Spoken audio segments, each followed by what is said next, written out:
Good evening, gentle listener, and welcome to Distractible. This episode, Rapping Wade has yet more plumbing problems than encourages joie de vivre. Missionary Mark prepares a perfect prank, gets smashed, and recommends Amdram, but not the art of Thespis. Becalmed Bob plays magic games with his progeny and is converted to coasters, caterwauling, and prone peddling. From Star Wars to Buzzing Bud.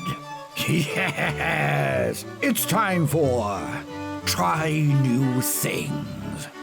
Now sit back and prepare to be distracted and enjoy the show. Hey everybody, welcome back to another episode of Distractible. I'm today's host, Wade, joined as always by my co-hosts Mark and Bob in the show where one of us hosts, the other two compete for points, and the person with the most points, usually, at the end gets to host the next episode. Usually. I'm not ready. It's too late.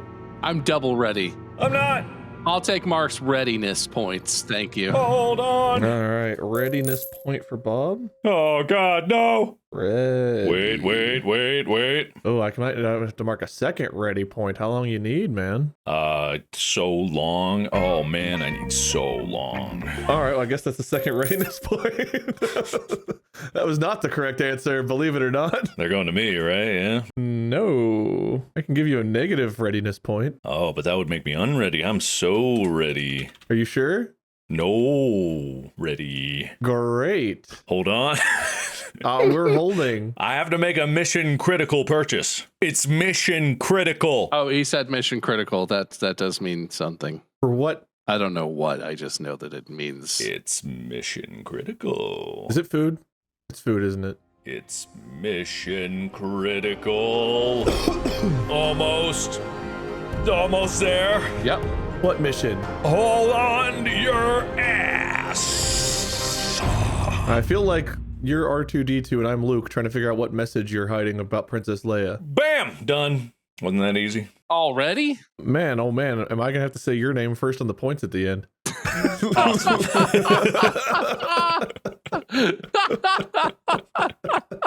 Oh boy, not a great start. Don't worry, you'll be saying my name last. I'll be saying my own name last. Don't you worry. We'll see. If you remember to do that at the end. When I'm screaming my own name at the end of this episode, you're gonna see. You're gonna see. We just slowly watch you devolve as the episode goes on. And you, Mark, why, Mark? But before we get to that point, how are you? Me? I'm good. The both you. I'm good. I am great. Good and great. Great and good. That's so convincing. I'm good. I am good. Are you good or great? Both. Okay. Bob, how are you doing? I'm good. I have a new Apple Watch band. You want to see it? Good. It's magnetic. Wow. Look how low profile it is. I thought you meant the way it stuck to your wrist was because it was magnetic and you had a metal wrist. But dude, if I could get an implant where the watch just stuck to my wrist I would consider it. No, I wouldn't do that. Maybe. Metal's good for you. I'd consider it. As much as I have a thing about phone cases, I have a thing about Apple Watch bands. I hate how thick they all are. Watch bands in general are very thick. Yeah. I don't like a thick band. And this is like the most low profile watch band. Like it's thin. Look how thin it is. And floppy. And magnetic. It's lovely. That does look nice. I can't do the Apple Watches anymore because for some reason they cut off some kind of circulation in my wrist and it just ends up hurting after a while. Oh, really? I have yet to be able to get used to it. I mean, I wore it for a long period of time. It took like a month or two to get really used to, but then ever since I lost one for a while and tried to get back into it, I just wasn't able to. I think it's just because they're getting too big, and I always get the big one, and I really should just go for a small one. And now they can't even measure your heart anymore. No, they maybe can. I think they fixed that on the new generation. Can they? I don't actually know that for sure. I think they fixed that. I don't know. I don't know. Anyway, that's how good I'm doing. We can jump right in if you guys have nothing interesting to talk about, though. No. I got stuff. What would you like to know? I guess I'd like to know what stuff you got. You need to ask the right questions. What are the right questions? That's not the right question. That felt like the right question. I figure out what the right questions are. I gotta be honest. Yeah, I thought that was pretty direct. It's really close to the right question, but it's not quite the right question. What am the right questions? How is the right question? You gotta ask the question in the form of a question. What's stuck to your right hand? Is that the right question? Nothing. Oh, okay. What are the right questions for 500? It's the Daily Double. Oh, true daily double. True daily double. Yeah. Okay, so I've obviously been only focused on entirely movie stuff forever and ever. But in other not movie stuff, I have nothing. I really wish, every time I start a sentence like that, hoping that my brain conjures up something to answer. Oh, wait, that's something will pop in. It doesn't work. I stall and I stall. I'm like, there's got to be something. There's got to be something. But there really is nothing. I was making a mission critical purchase just because I was buying something very boring, which is a networking switch. And then it's just like, ooh, yeah. Like everyone cares about a switch. Oh yeah, it's got 24 10 gigabit ports. Oh, it's really good. Listen, I like technology. And two 25 gigabit aggregating ports. Ooh. Isn't that nice? You know what's one of my current most fascinating series on YouTube? Linus Tech Tips. Linus has purchased and is outfitting a badminton center / LAN party gaming center. And they have a series where they keep going every once in a while. They'll go back to the badminton center and be like, look, we put in new networking.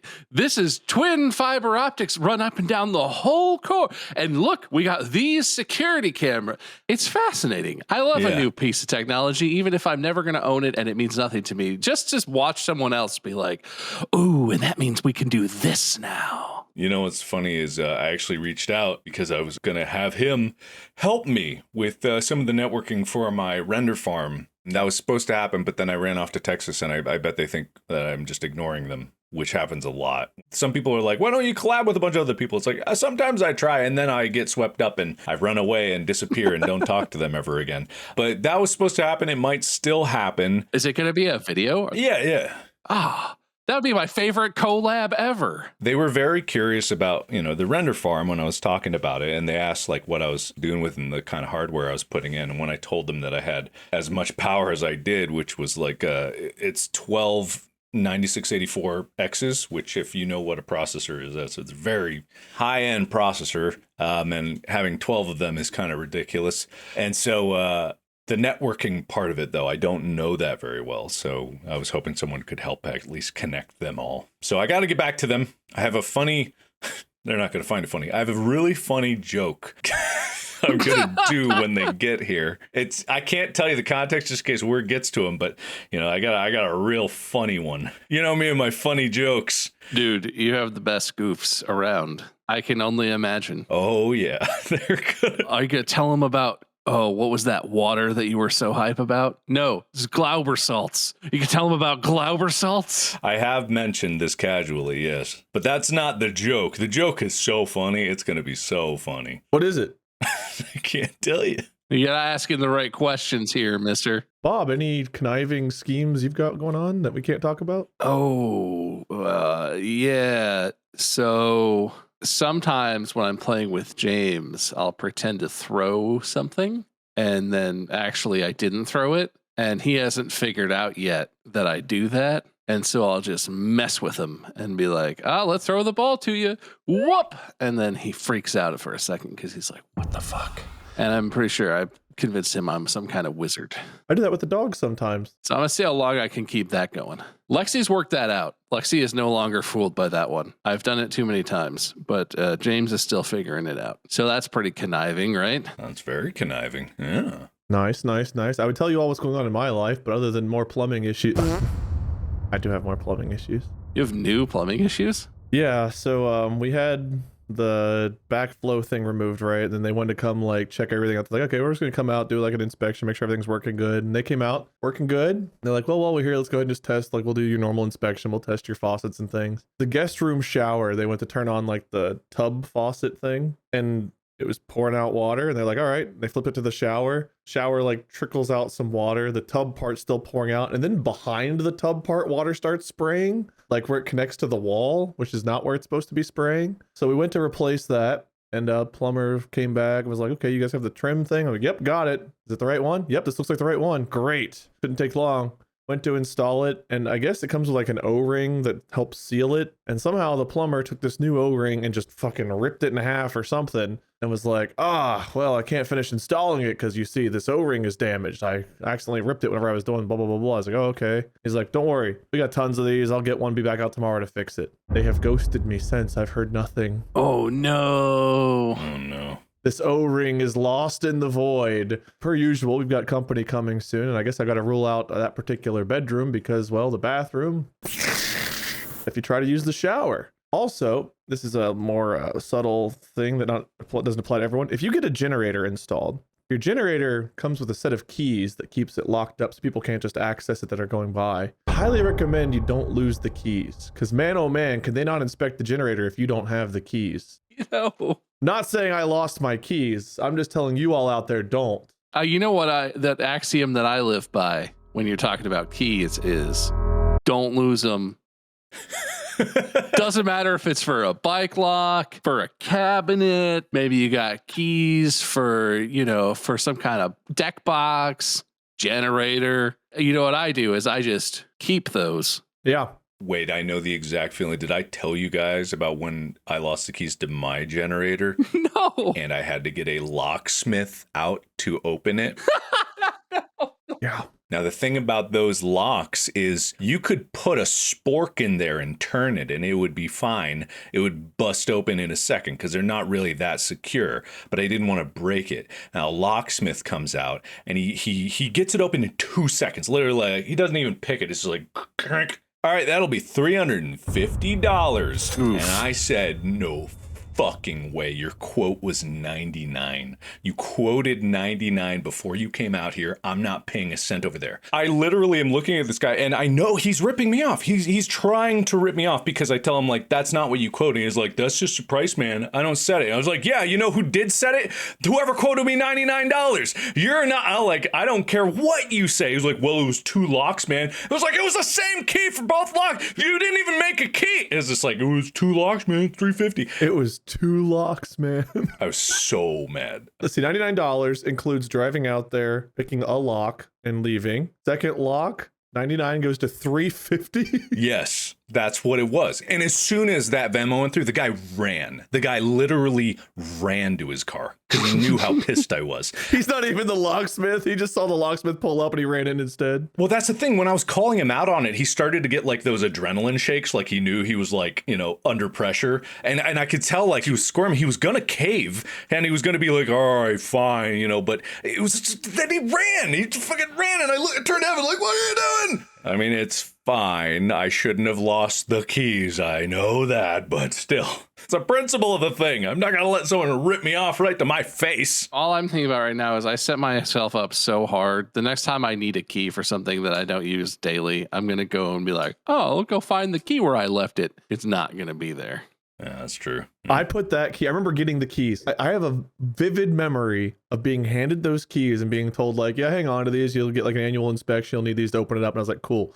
I'll put this in a place where I can't forget it. Can't lose it. Where's that place? That's a great question. Hey, wait, I'm going to come over and I'm going to give you something that you're going to really need to hold on to. You're going to need it once a year. It's extremely important. I'm just going to need to put it somewhere secure. See where that leads you. We have a designated spot for keys. Every key to this house, including keys we've never used, like the previous homeowners are like, here's a key to this thing. We never locked it, but if you want to, you can. Like a closet has like a lock that has like the radon thing. Like you can lock this closet. And I'm like, yeah, I expect so many people to want our radon mitigation plastic pipe. That's probably a really heavy demand. There's not a single thing that's worth anything in there. They're like, yeah, you can lock it up if you like, maybe to keep a kid out or something if you have like a child. I don't know. There's like a key for that. Found it instantly. Keys for the Synology, the old one I don't even have anymore. Found those. Everything. I was like, oh man, a key to the locket I had with my ex in high school. Found that. Where's the locket? Don't know. Got the key. Where's the keys to that generator? That's a heck of a plumbing problem you got there. So minus 10 points to me, I guess.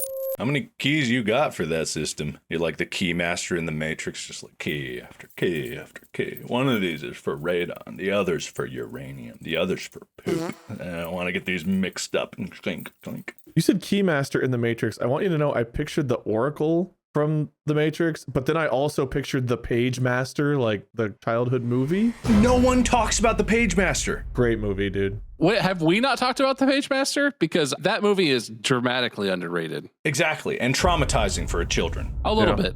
Yeah. The Page Master, like no one ever talks about it anymore, but also. You know who that kid is? It's mostly animated, so it may not be obvious. Do you remember who the kid is? Who's this? It's Macaulay Culkin, right? It's Macaulay Culkin. Yeah. It's crazy. I had a book, you know those kids books where you push this thing on the side where you push the buttons and it makes the sounds? I had one of those of the Page Master, but it was like from the movie. All I remember is there was a horror button where you pushed it and he just went, "Follow me." And that like sound echoes through my brain every moment I exist. Isn't the librarian in that movie someone famous too, like Christopher Lloyd or something? He's Christopher Lloyd. He's Doc Brown. And one of the books is what's her name? My brain is going Rosie O'Donnell, but that's not it. Isn't the fantasy book Whoopi? Yeah. That's it. Oh, and Patrick Stewart is Adventure. I forgot about that. I never realized that. Yeah, fantasy is Whoopi Goldberg. Adventure is Patrick Stewart. I don't recognize Frank Welker, the voice of horror. And then Leonard Nimoy is Jekyll Hyde. Oh, man, that scene, you just reminded me of the fucking terrifying. That scene was one of the most terrifying scenes. Yes. Yeah. Oh my God, Mr. Hart! Like, I just remember that scream, and I was like, as a kid, I was like, fucking Christ. Yes. It's wild they start off with horror. Because it really kind of like settles down a bit after that. Like, it's thrilling, but like, man, is that like the most terrifying part of the movie as a kid? It's like right off the bat. Yeah, what a way to start. What a way. Yeah, great movie. Great movie. Great movie. Everyone gets a Page Master point. Lovely movie. That's kind of a good segue into our topic today. I want to encourage people to branch out and just try things. There's a lot of things I don't like. There's a lot of things I do like. But I think branching out and trying things is important because you don't really know if you like something until you try it. So we're going to talk about some things that we tried and liked, things that we tried and we didn't like. So we'll kind of go back and forth. We'll start off with tried it, loved it, and we'll go to tried it, didn't like it. So really, it's pretty open. I've got some subtopics if we need it, but I assume you guys can think of things you tried that you were like kind of on the fence about trying, whether it's food or jobs or games or what have you. I want to talk about trying things because I think trying things is important. And you might try something and absolutely hate it, but you don't know you hate it until you try it. And maybe you're going to be like, see, I knew I'd hate it. But for every one of those, there's oftentimes something you tried and you're like, I didn't expect to like that, but man, oh man, was that good. So that's where we will begin. And I don't really care who goes first, but we'll alternate just to keep it fair. So if one of you has one right away, feel free to jump in and then we'll go from there. I'm afraid I've told this story before. When I was really little, like 10 and under, I did not care for like rides, like carnival rides. I was terrified of roller coasters. Anything that might go upside down scared the absolute shit out of me. But there was a gap in there between there and like 10 years later, which was like the next time I ended up going to a theme park that had like roller coasters and stuff. I didn't ever go on a roller coaster. I refused. It's not like I went on one and hated it. I just wouldn't. And then at some point I was like 18, 19, 20 years old and friends were going to Cedar Point and I was like, I'll come. Like, I want to go. That's a fun trip and whatever. And we got there and they were like, there's nothing to do here except roller coasters. There's no way you're coming on a trip to Cedar Point with us and not riding roller coasters. And I was like, I might hate it, guys. I never liked roller coasters. And I was really freaked out about it. And I remember we went on Magnum, which was once the tallest roller coaster in the world or in the country or something. And then Millennium Force is also at Cedar Point. So they have a bunch of tall coasters. It's a big tall coaster. And I remember I got on and up the first hill, I was just like, oh God. Oh, I'm going to be so fun. Like I was like panicking. And then we got over the hill and got literally like as we crested the hill, I went from panic to like slowly easing my arms up to just like, yeah! I fucking loved it. It was the greatest thing ever. I spent a whole decade of my life just assuming I didn't like roller coasters because when I was a kid, I didn't like the motion was too much for me. I fucking love roller coasters. It's so exhilarating. Upside down doesn't bother me. Whatever. It's all the different kinds. Love them. And I was so shocked. And my friends were like, why are you shocked? Everybody likes roller coasters. We came here to do roller coasters from like 3 hours away. I was like, yeah, I guess that makes sense. But I like them, guys. That's so crazy. Similar story to that. I dated a girl for a few months in like 7th or 8th grade. She tricked me to getting on Adventure Express at Kings Island, which is like the most kiddie coaster for adults. Love it though. And I was like, all right, like there's all these kids that are like 5, 6 years old getting on there and they're like, woo, let's do it again. And I was like, I don't know if I'm gonna like this. Do we have to, like, I was the one freaking out in the line. Like there's not much of a line for it. It usually goes pretty quick. And I was like, the kids are running by me. I was like, yeah, you guys go ahead. And she was like, no, it's gonna be fine. You're gonna enjoy it. It's like, trust me, there's no loops or anything. And I was like, oh, but are there big hills, big scary hills? I don't know if I'll like a big scary hill. Meanwhile, driving in a car, if you go up and down the big hill, I'm like, yeah, that was fun. But something about not having a roof over my head, I was like, oh, I don't know if I'm gonna like it all of a sudden. She got me on that one, got me on the racer back whenever the racer was forward and backward, and we kind of like just went from there. But like every time I enjoyed it, and she was like, all right, let's go to one tiny step forward. I was like, I don't know if I'll like one tiny step forward. I like that one, but like if this one's a little bit scarier, I don't know, then I'd like it. So same thing. Did you really find the Adventure Express that terrifying? I remember it being bumpy. I don't remember it that terrible though. I had never ridden it, so like looking at it, it was bigger than the teacups. This is total departure from roller coasters. What I would recommend people trying is taking an improv class. Because this goes back to like us doing the tour and stuff like that. As a YouTuber, I had this like,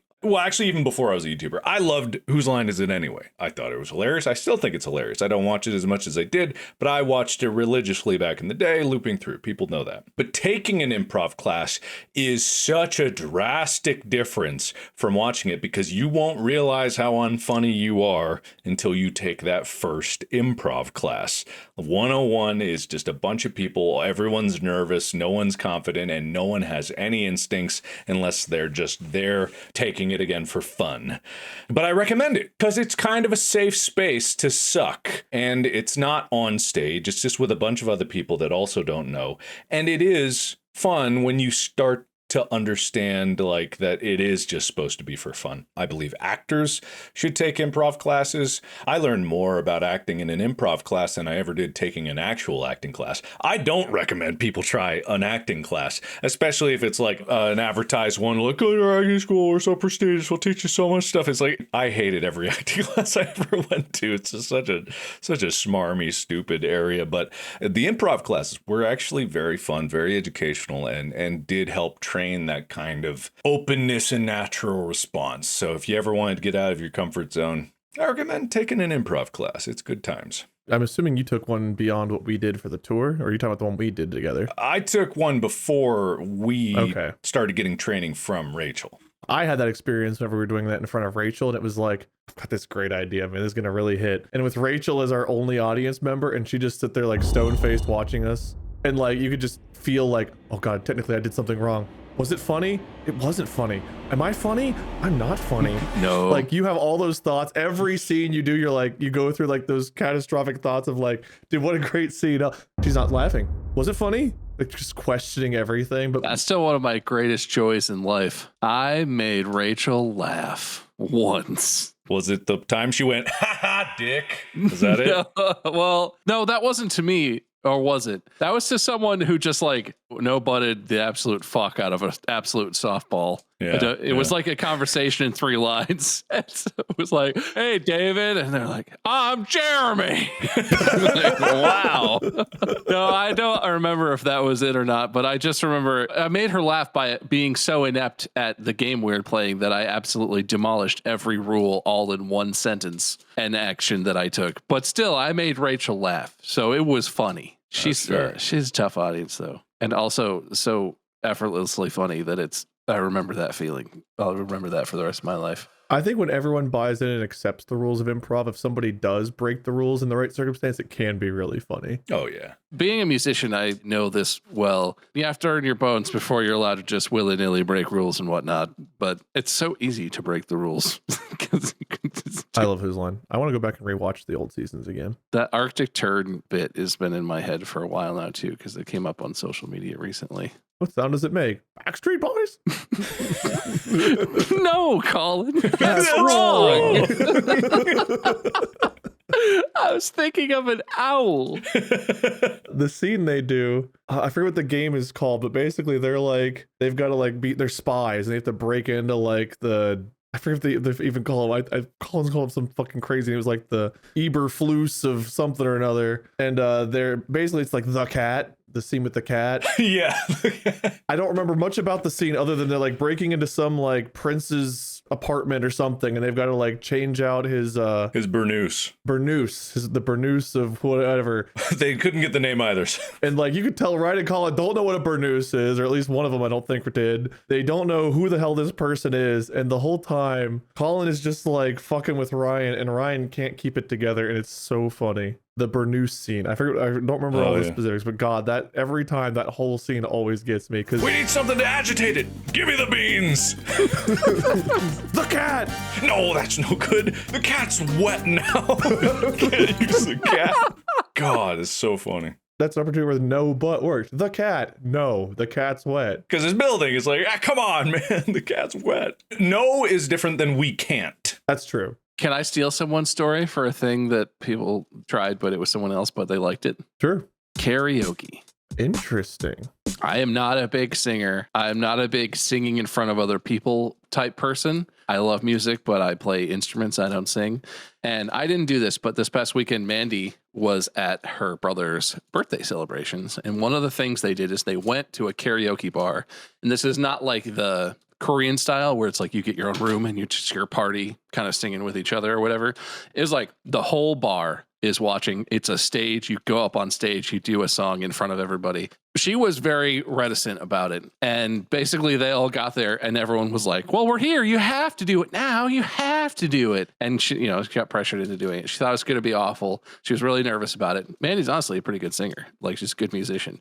She just didn't want to do it. But then she got up on stage, and the thing about at least good karaoke bars, apparently, is you just get unconditional hype when you do it. You go up there, and even if you sing the absolute worst rendition of whatever thing you're singing, the whole fucking place is drunk and hype, and everyone is just like cheering and screaming. And it's like, no matter how terrified you might be or how bad of a singer you might be, whatever, it's just like hard to experience that feeling. Because of what we do, and like we've done the live show, but we also do it. We kind of get that where people cheer for us no matter how stupid or terrible we are or our jokes are or whatever sometimes. We need it. Yeah. But like, it's hard to get that if your job isn't being an idiot online in front of everybody all the time.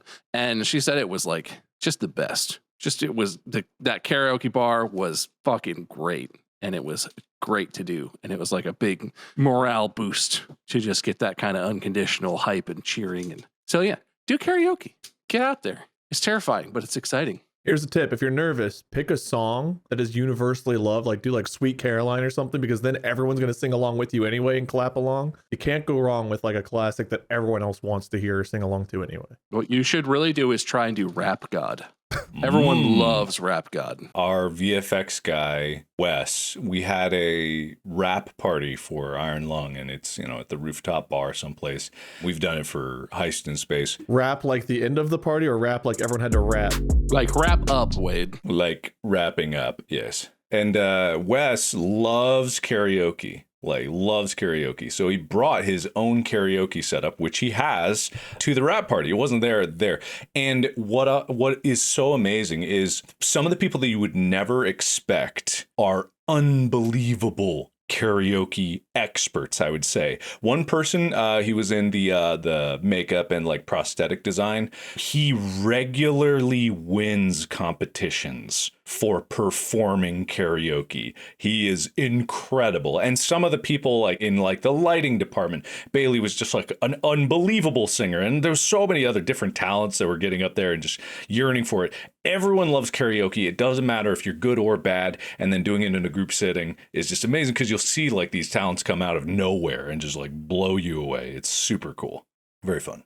Cool. Do you have another one that you do like that you want to go with, Mark? Because I was going to switch it up and go to things that we didn't like that we tried. I mean, there's a ton of them. Mine kind of overlap with what you guys have been doing. There's so many things that I've tried, I guess. What's something you tried and absolutely hated? Okay, we're switching to hate acting class. I mean, I did mention that.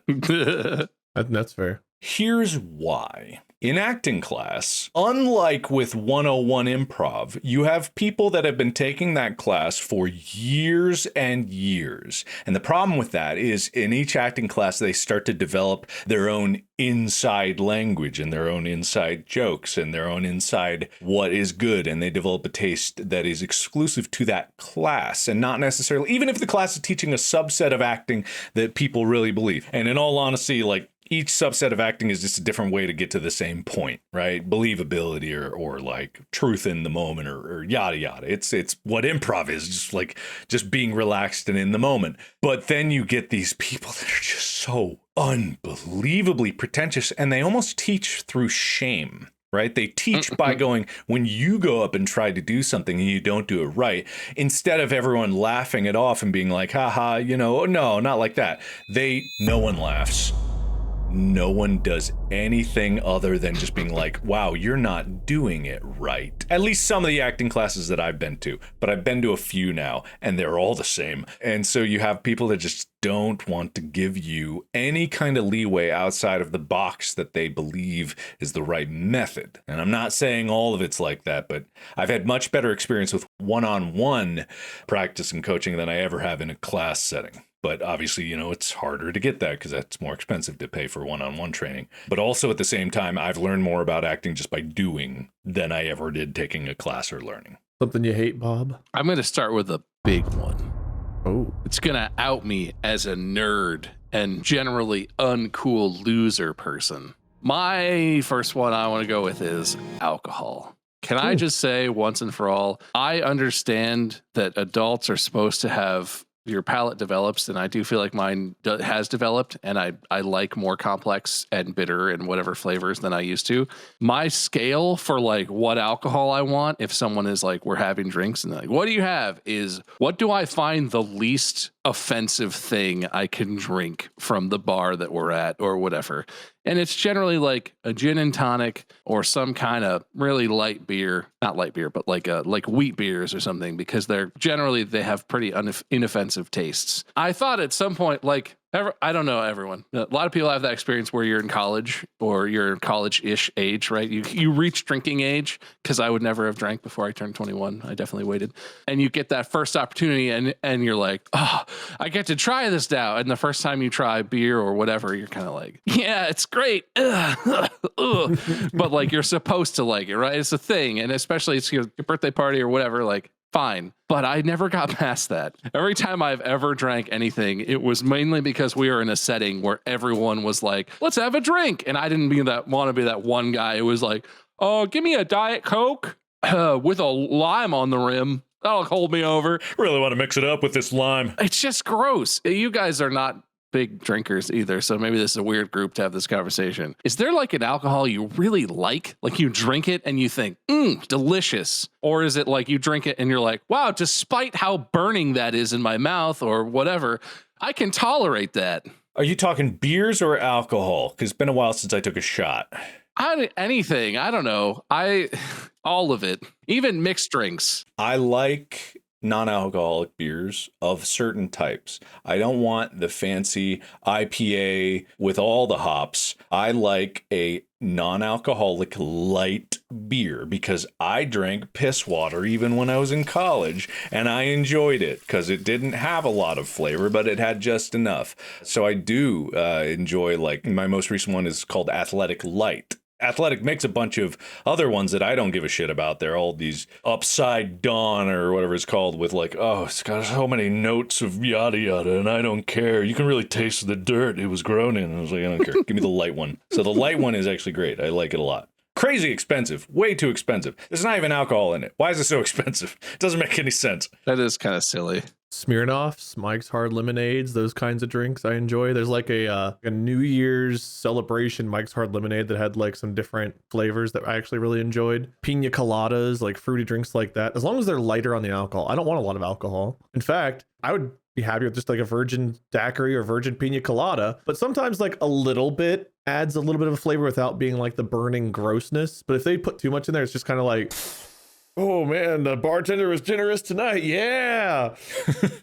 Got a good one.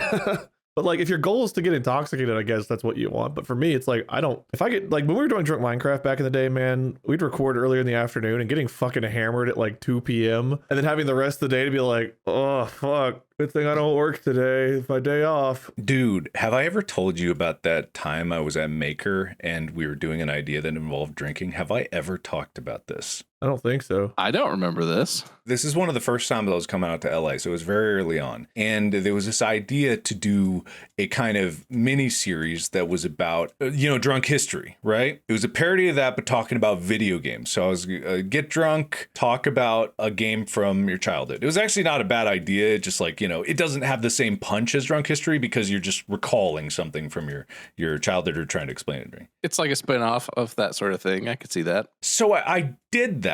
And, I don't tolerate alcohol very well, but this is before I had my heart attack and I stopped drinking. So it's 1 o'clock, right? I get there in the morning and we start drinking and start filming. And so it's at a place that's like down the street from where Maker Studios used to be. For those who don't know, Maker Studios was the MCN that I was a part of when I first started. Multi-channel network, it was a big thing. It's not a thing anymore. There are some, but I don't know why. Maybe for smaller channels do need it for like, collective getting brand deals. It does help to some extent, but for the most part, back then it was a Wild West and there was a lot of like, sometimes not cool, sometimes very cool. Doesn't matter. Down the street, filmed it, walked back to the main studio, and I drove there, so I needed to like wait until I was good. I clearly was not in any shape to drive. So I was going to just spend a few hours there, hang out, talk to people, maybe film another video. I was spending a lot of time at the office, but I walked in hammered, right? At 1:30, right? So everyone thought that I had a serious problem. No one told anyone else in the office what was happening. No. And here I am being like, hey man, how you doing? It's just, I had a whole bottle of wine or something, and it was just like, just breathing on everybody. And I heard later that people legitimately thought, oh God, oh no, oh fuck, what do we do? I guess ignore it. Oh, should we help him? Oh man, this is so bad. All these, it sucks when a YouTuber just goes downhill, huh? It's just, people thought that for a long time before eventually like the story came around, like, oh, it's that show that never actually went out. So there's footage of that somewhere there's footage of that recording. I don't know where though. I never had it because it wasn't my show. There's a lot of Maker things that never quite came to fruition. I filmed a couple of them that were like, oh, this might be good, and we'll see. And then like it just disappeared off the face of the earth. Yeah. And then you did that Elon Musk show. Yep. Are You a Robot or whatever the hell it was called? Something like that. Yeah. Really thought it was Ellen for a long time. That's really funny. No one corrected me, dude. I just knowing you personally and like how you like who you are and how you choose to drink and just in general, even before you really stopped completely. It's so fucking funny to think there was some like a small group of people out there was like, oh my God, Mark is a raging alcoholic. Holy fuck. There's probably like 1 or 2 people that like left after that day. They still think that. Is he okay? I'm sure there are. They're like, Mark says he doesn't drink because of health reasons. I'm sure it's because of rehab. Good for him, I guess, but he could at least be honest. Court ordered health reasons. I don't know why no one explained it too. How is there no crossover between the whoever may have known you did that and the everyone else? Because someone just had to like walk in and they were like, oh, Mark's drunk. And one person had to be like, oh, we just filmed a show of like drunk gaming history. We just filmed that. He just drank like a whole bottle of wine for the show we filmed. And they would have all been like, oh, wow, that makes sense. This was at a time when there was like 200 people in that office. Like, oh, Lord. Packed with people. So I can totally understand where word wouldn't get around far enough, but it's that thing where it's like a whole pen of people working and you have to walk past all of them to get into the area where the gaming section was. So I just imagine you bursting through double doors, stumbling in like, hello everybody. They're like, oh God, Mark's here again. I probably was kind of annoying like that, so I wouldn't doubt that I did. And frankly, I just went in, started blabbering, and I took a nap on a couch somewhere, and I don't even know whose couch. There was like couches around. Mark, you can have my couch, but I got to go work over here for a while, and you're, bye-bye! God, don't remind me. It's probably what it was. Drunk Mark sounds a lot like toddler Mark. James says bye to everything. Literally walking through a parking lot, he's like, hi, car. Bye-bye, car. That's cute. cute. It's cute, but it's really silly. It's a little bit different of an image than Mark like hammers and be like, hey car, bye car. Toddlers are kind of like drunk adults. That's not unfair. What are we talking about? Things we don't like. You said alcohol. Right. Does anyone drink alcohol because they think it's delicious or because you need a little buzz and also you'll tolerate whatever alcohol you drink? Some people say it's like coffee where it's an acquired taste and they enjoy it more over time. But I feel like by the time I would enjoy it, I would have to have a problem because I've been drinking on and off for, however many years now. And I don't love it, but I'll have a social drink. I like the fruity, tasty drinks. But even those, like I said, like the lower alcohol content, the more I seem to enjoy it. So probably not. Weird. I'm sure it is an acquired taste, but more likely it's just because there's that end result of alcohol in your system as opposed to the taste. Mark, something else you tried and you didn't like it. I don't recommend. I did it for a very short amount of time, and I'm sure to some people it was very fulfilling. I did not like being a waiter. A waiter is a very, very tough job. And some people, some people like do it all the time and they're very good at it. I did not like being a waiter because it's not that I couldn't do it. It's not that I couldn't be nice. And it was very, very charming. It's just like the heartbreak of you put everything into the service you provided. You made them laugh. Everything was great. And then the tip at the end of it is just abysmal. What really struck me, and always remember, because I did great. I was trying to take care of this table. It was like a family of 4 or 5 or something like that. Fairly large bill, and I was like, okay, this will be a good tip. Like and they tipped about 8%.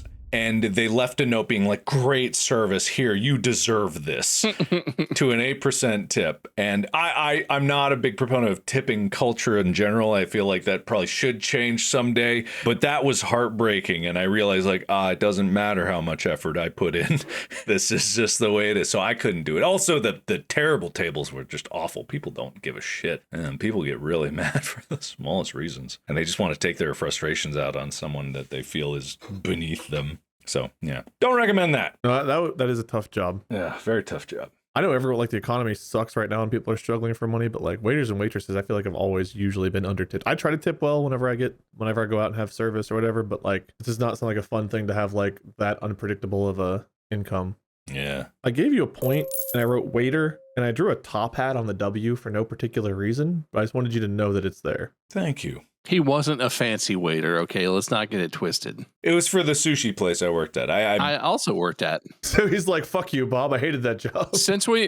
But you were not mostly a waiter there. That was right. Wasn't that right near the end? Yeah. So I went waiter and then I was like, I hate this. Can I try bartender? And then I had the appendix tumor power duo and I lost. My job got taken. So I didn't have a position there anymore. I should have just stuck with busing. Busing was so nice. Nah, dude, busing was where it was at. I was a busser at that place for a while. That was nice. Go clear a table, pour some water, drink some miso, eat some rice, clear a table. The endless supply of miso soup and rice in the back and spicy mayo. You could just like get a bowl of rice, put a little spicy mayo, have a little snack. And they always had family. Did you ever get to have the family meal there? Yeah, that was so good. If you started right at open, you got to eat the meal that like all the real employees got to eat. You walked in as a buster, you're like, I have one? Me?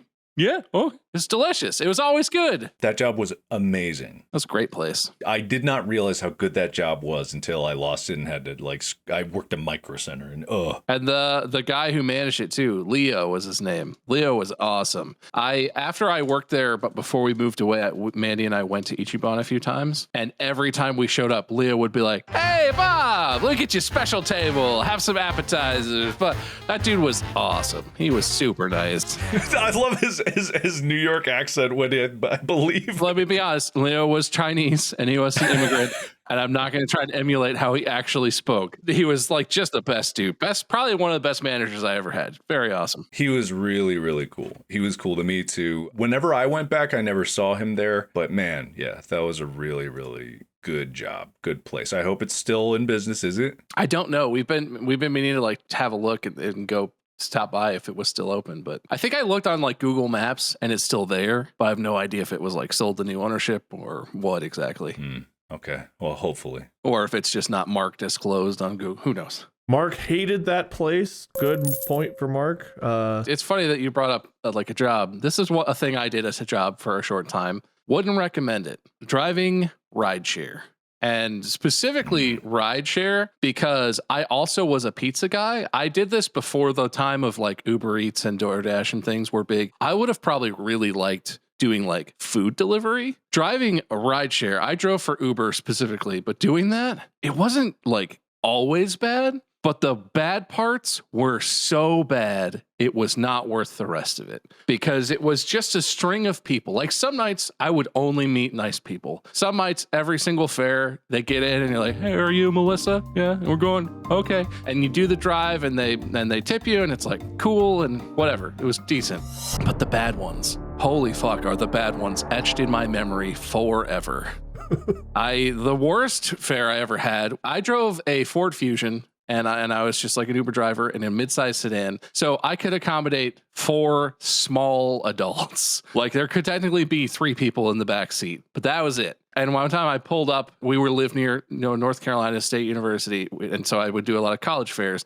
I pulled up to like a sorority house and 5 completely trashed like girls who were at a sorority party walked up and were like, this is our car. And I was like, there's at least one too many of you. I can't take, like, you should order an XL or whatever, right? And they're like, we're getting in. And like, I rolled the window down, but I hadn't unlocked the doors. They like reached in and opened the door. They literally just would not stop getting in the car. At a certain point, I just resigned and I was like, okay, it's a short drive. I'll just fucking, like, this is probably illegal and not great. We'll just go safely and quickly and I'll get rid of them. It was literally less than a 10-minute drive. And in this time, they almost got me pulled over twice. Because one of them kept trying to hang out the window and yell at people, but then another one of them was starting to get sick and they started hanging out the window so that they could be sick out the window. And it was 4 girls in the back seat and 1 in the front. The one in the front was, I don't know if asleep. I don't remember. Super nice. Didn't say anything. Didn't bother me. Totally fine. But those girls, that was near the end. And that was one of the last nights where that like spoiled the whole night, pissed me off. I also had a bunch of really angry people, just in general. Having to interact with people in that way, in the rideshare format as the driver, was not worth it. Didn't make nearly enough money at that job for that to be worth it. Sucked. People suck. Did some random crazy shit or made fun of me. A good number of people would be really mean to me, make a lot of fat jokes or just like poke fun at the car, or like they were just in a bad mood and they took it out on me. It's like really weird. That's bizarre. I don't know. Some people are like that.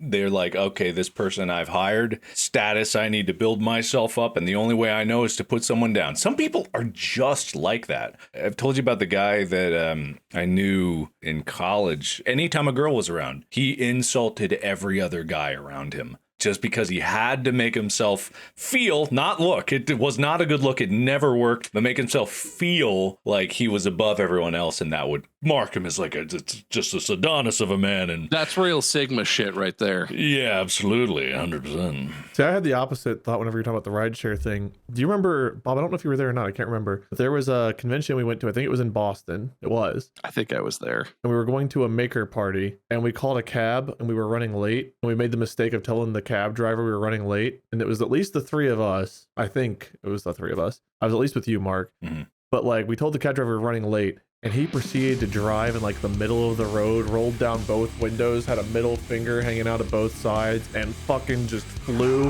cut down some sketchy back alleys, got us there, and he wouldn't open the doors until we gave him a big tip for getting us there quickly. Neat. I actually don't think I was in that one. He did what you asked, I guess. We, comrade, what we asked. But man, I thought you were going to talk about, we had like a full SUV with like a bunch of us trying to just get to the convention, and he couldn't fucking find his way out of a paper bag. And somehow we ended up like down by the water on a little one-way delivery road, and he did like a turnaround, awkwardly drove out the one way. He was just hopelessly lost and sucked at driving and navigating in general. Yeah, Boston has some crazy Ubers. We had an Uber or Lyft, I think it was Uber driver, took us to the airport and wouldn't let us get our luggage out of the trunk until he saw us physically give him a 5-star rating.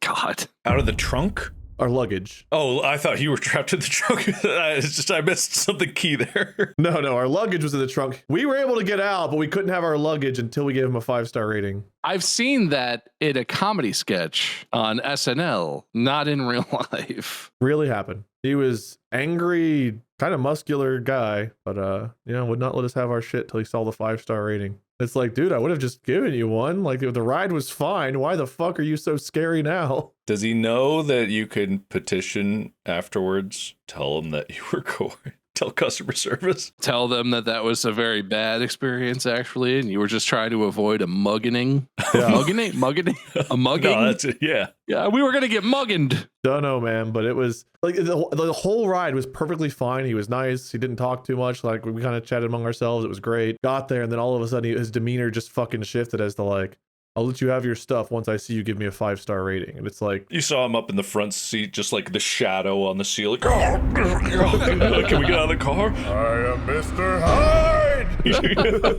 Hyde. Call back. So have you guys ever, like, sometimes you get an Uber Black or whatever, and they'll have bottles of water, and it's like they're trying to be fancy. Have you ever had like a really low rent Uber try and be fancy, but it was weird? We had this one where it was a fine car, but it was like an old 90s Buick, whatever, not a very fancy new car. But he had like plastic grocery bags tied on the back of the seat with like little fun-sized bags of chips in it. And then like a different bag on the floor, like a sack full of water bottles. And we got in and he was like, help yourself to some snacks, guys. Check this out. I got chips. We got cold drinks. I don't think they were cold. I think they're just on the floor. But like, it was just super weird because it was like trying to be a town car, but actually not, like, just not. Very nice guy. It's just weird. I could say he's trying there. I get it. He wants those 5 stars, I guess. Had a friend rent a limo one time that drove us to like an airport or whatever, which was cool. It had like a cooler with like, I think like a bottle of wine, some glasses, and like sodas and stuff. But the snacks were open bags of chips that were clipped closed, but clearly had been shared by the people before. But like new bottles of wine and sodas on ice in the back, and then previously opened big bags of like Doritos, just like with a clip on it. Great. All right, guys, we're at the airport. Can you roll those up and put those chip clips back on the bags for me? So just so I don't have to climb back there and do that. I appreciate it. Are you sure that wasn't someone else's snack that they had left behind? Did he say anything about them? It was in its own little basket, like 3 or 4 different bags of chips. One was unopened. It was like sour cream or something. And then like 3 that were open of various amounts left with a clip on it. So if it was left, he was like, sweet, free food for the next ones, and just put them in a basket. But I don't know. The clip is premeditated. You don't just have chip clips in a car. You have chip clips because you expect to have leftover chips somewhere. That guy knows what he did. Yeah. That's a memory I thought that should have just been lost to the void, but it's back. Well, as we wind down here, any more big likes or dislikes of things you tried that you guys want to throw out there before we wrap up? We can do one more each. You choose, like or dislike, whatever comes to mind. I didn't like weed. Okay. I don't partake. I have, but Bob, like, you know, perfectly legally, of course. Well, if we're being totally honest, you just happened to come hang out with me at a point where other people also made that happen. I'm going to sell myself out as a total weenie again. I've never bought any weed except for one time in my life, which was I was in Amsterdam and I went to a cafe where it's completely legal to just like buy and then smoke upstairs in the cafe and then go hang out and do Amsterdam stuff. I had friends, you know, generous friends. And then you left to pick up someone from the airport, and then I proceeded to pack 2 more bowls and smoke them myself. I don't think I ever told you that I did that. When you arrived, I was just catatonic on the couch. How many times did I go to the bathroom? Like constantly? Yeah, I kept getting up and be like, gotta go to the bathroom, guys. And I would just sit on the floor, look at the ceiling, watch it melt. And be like, come on, keep it together. Come on, keep it together. He doesn't know a thing. You got this. You're so cool about this. And go back, lay on the couch, pretend to watch TV. Because I didn't see a thing. I think I was functionally blind when I was on that couch, staring at the lights on the TV. And then I'd be like, gotta go to the bathroom again. And then I would go lay on the floor, Come on, man. Come on. Dude, that's so funny when that happens. I don't know if it's specific varieties of weed or whatever that give you different types of highs. I think that's a thing. But like there was one time I was in Vegas with some friends and it was after it was legalized there and we got some like gummies and we just like had what seemed like a reasonable amount dosage and then went and hung out in the pool for a while. It was totally fine and I was having a good time. And then at one point it just like hit. And I don't remember this, but I stood straight up in a pool that was like 3 feet deep and I'm 6.5 feet tall. So I stood up, this huge dude, and I looked over at friends and I was like, do you think they could tell I'm so high right now? Do you think anyone knows? Like I was so, it just like hit and I was just like, oh, and lost all concept of anyone else being around. Apparently it was fucking hilarious. I don't really remember it that much. I, to this day, have never tried anything. Alcohol is the one thing I've tried. I've tried nothing else. Not a puff of a cigarette, not a puff of a cigar, not weed, nothing. That's fair. Not missing much with tobacco. It is addictive, but I still like the smell. Yeah, no, I still like the smell of cigars. My dad smokes cigars and smoked them when I was a kid. And I'll have one from time to time. But I'm the same with cigars as I am with alcohol. I smoke the cigar that I find least offensive, but I still, every time I'm like, love this. I have a quick and easy one that was just really sad. Sure. Our summer vacations when I was a kid, we would always just go camping up in northern Michigan. My mom became increasingly successful in her career as we grew up. So it sort of went from like camping until like we would get like a cottage or a rental or something.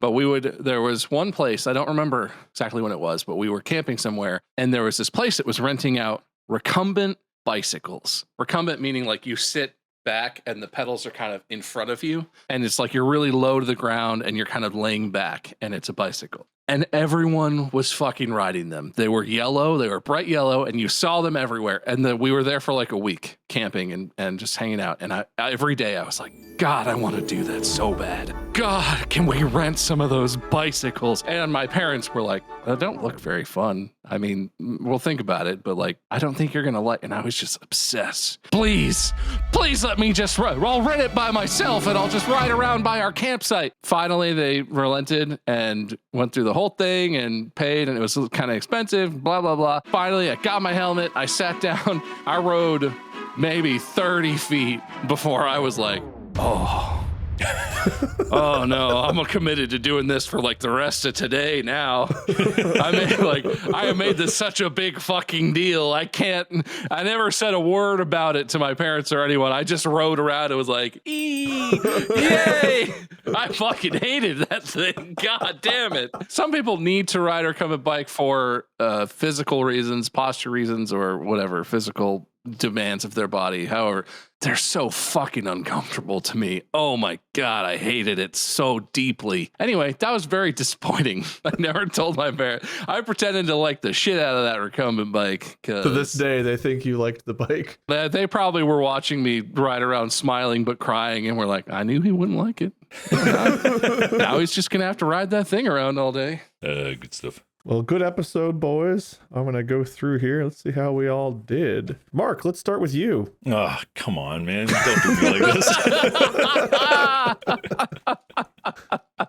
I'm sure it means nothing. I have points for good or great, the man who has nothing, I steal lines, funny joke. Maybe it's supposed to be funny joke. I don't know. Secret plot, improv class, rap party, acting class, bad, raging alcoholic, Mr. Hyde callback, weed, Bob's fault. Oh, you both got a page master point I wrote off to the side too. Oh, nice. Nice. Bob, you got points for ready, Linus tip, watch band, which led me to think about rock band, which led me to think I miss rock band. So your watch band got you a point. Nice. Where ball in all caps. Oh, I think when you were James throwing the ball.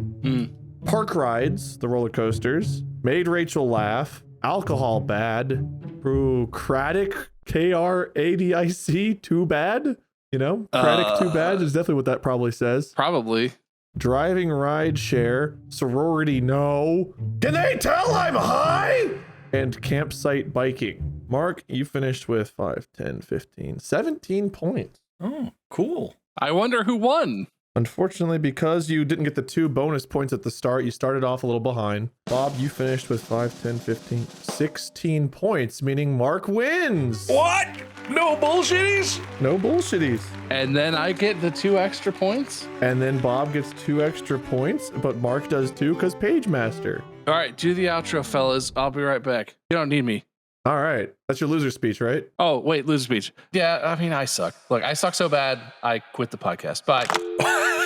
And there you have it. All no right. bullshitting. Bob Wow. quit. High stakes here. I'm proud to have won the last episode of Distractible. Just sad I won't be able to host another with this win. What a finish. Many crimes were admitted in this episode. If they were cut out, that's the editor's fault, and the bodies shall remain buried, I guess. But hopefully, all will be as they are.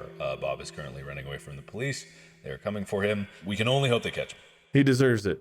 Well, if you haven't already, go follow Bob. He's Meisker, wherever he is. Markiplier, he'll be hosting an episode with no one else there because he won. And I'm Wade, Minion777 or Lord Minion777. We have merch, distractiblestore.com. Stay tuned for whatever the 3 of us get into next. Prison life, nothing, new friendships because this one ended. Who knows? Yeah. But until that time, podcast out.